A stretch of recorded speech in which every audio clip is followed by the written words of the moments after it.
Apa sih pengertian manusia itu? Nah, manusia adalah makhluk pilihan yang dimulihkan oleh Allah dari makhluk ciptaannya yang lainnya, dengan segala keistimewaan yang ada pada manusia itu, seperti akal manusia yang mampu membedakan antara yang baik dan yang buruk. Kemudian mereka dapat memilihnya. Nah, Allah Subhanahu wa Ta'ala menciptakan manusia dengan sebaik-baiknya cipta, yang dimana disebutkan ahsanut taqwim. Nah, tentang manusia itu sangat sulit mendapatkan pengetahuan yang komprehensif. Makanya manusia adalah makhluk yang makhluk Allah yang sangat kompleks, bukan hanya struktur tubuhnya, tapi masalah yang dihadapi manusia juga cukup kompleks. Bagaimana sih manusia dalam pandangan Islam? Nah, manusia didefinisikan sebagai makhluk mukallaf, mukarram, mukhayyar, dan mukjizat. Nah, manusia itu makhluk yang mempunyai nilai-nilai fitri dari sifat-sifat insaniah, seperti dhaif yang artinya lemah, itu ada dalam surat An-Nisa ayat 28. Juga jahula yang artinya bodoh, itu ada dalam surat Al-Ahzab ayat 72. Fakir yang artinya ketergantungan atau memerlukan, itu ada dalam surat Fatir ayat 15. Juga kafura yang artinya sangat mengingkari nikmat, itu ada di dalam surat Al-Isra ayat 67. Yang selanjutnya syukur, itu ada di dalam Al-Insan ayat 3. Terakhir jujur dan takwa, itu ada di surat Asyam ayat 8. Nah, manusia ini diciptakan untuk mengimplementasikan tugas-tugas ilahiyah yang mengandung banyak kemaslahatan dalam kehidupannya. Nah, manusia ini juga membawa amanah dari Allah yang mestinya itu diimplementasikan pada kehidupan yang nyata. Hakikatnya, manusia adalah ruh, sedangkan jasad sebagai alat. Yang kedua yaitu manusia terdiri atas dua komponen, yaitu berilmu, qobliyah atau moral, dan akliyah atau intelektual, dan khalifah dan abad. Menurut ahli filsafat, manusia disebut Homo sapiens, makhluk yang mempunyai komponen untuk berilmu, pengetahuan, dan ingin belajar. Menurut pedagogis, Homo educandum, makhluk yang harus dididik atau animal edukabil. Kedudukan dan peran manusia dalam Islam. Yang pertama yaitu manusia sebagai ciptaan Allah. Allah menciptakan manusia dalam bentuk yang paling sempurna. Bukan hanya tubuhnya yang lengkap, tapi juga punya akal untuk berpikir dan ruh untuk mendekatkan diri kepada Allah. Tujuannya jelas, yaitu beribadah kepada Allah. Jadi, semua kegiatan kita kalau diniatkan karena Allah bisa jadi ibadah. Yang kedua yaitu manusia sebagai hamba Allah. Sejak lahir manusia sudah punya fitrah sebagai hamba Allah. Artinya kita memang diciptakan untuk taat, melaksanakan perintahnya, menjauhi larangannya. Jadi sehebat apapun manusia tetap tidak bisa lepas dari Allah. Kedudukan dan peran manusia dalam Islam. 3. Manusia sebagai khalifah di bumi. Selain jadi hamba, manusia juga ditugaskan Allah sebagai khalifah, yaitu wakil Allah di bumi.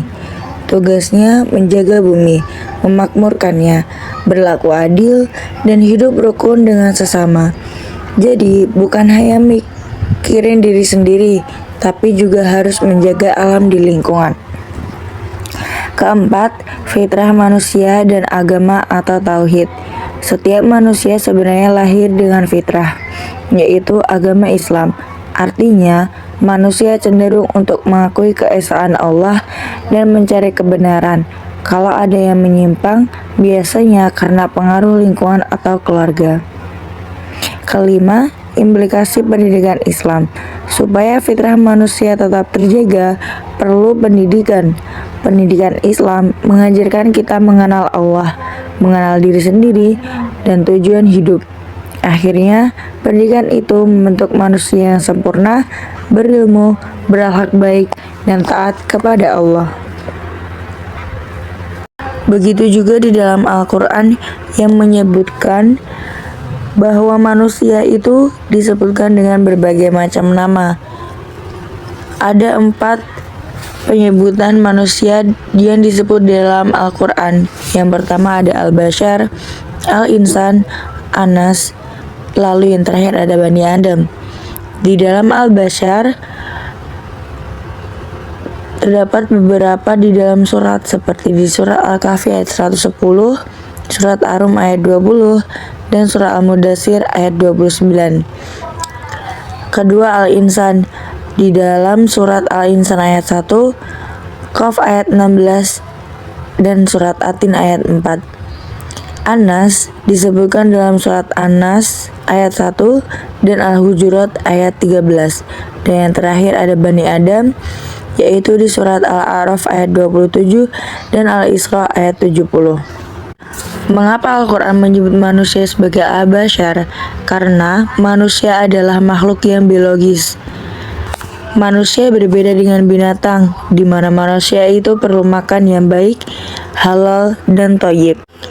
Lalu, apa perbedaan manusia dengan Nabi Muhammad? Nabi Muhammad sudah disebutkan di dalam surat Al-Kahfi bahwa Nabi Muhammad itu berbeda dengan manusia. Yaitu yang pertama, Nabi Muhammad diberi wahyu. Yang kedua, menyampaikan risalah, menjadi nabi dan rasul, dan menjadi khotamil nabi. Yang ketiga, khotamin nabiyyin wa sayyidul mursalin, penutup para nabi dan pemimpin para rasul. Yang kedua yaitu tentang Al-Insan, yaitu karakter manusia sebagai personal atau individu. Dalam surat Atin ayat 4 disebutkan bahwa ahsani taqwim, yaitu manusia itu diciptakan sebagai ciptaan yang paling sempurna. Manusia memiliki akal dan batin sebagai dimensi makhluk yang individual. Makhluk individual yaitu perlu menyendiri atau membenarkan moodnya. Penjelasan selanjutnya yaitu manusia yang disebutkan sebagai Anas, yaitu bagian dari makhluk yang diciptakan oleh Allah.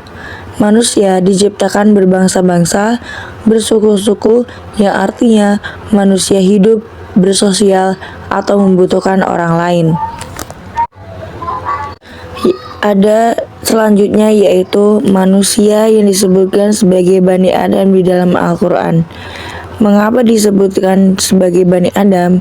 Karena manusia adalah bagian dari silsilah keturunan Nabi Adam yang memiliki aspek historis atau kesadaran historis. Manusia dapat menyikapi historis Nabi Adam yang baik diikuti dan yang buruk dijauhi.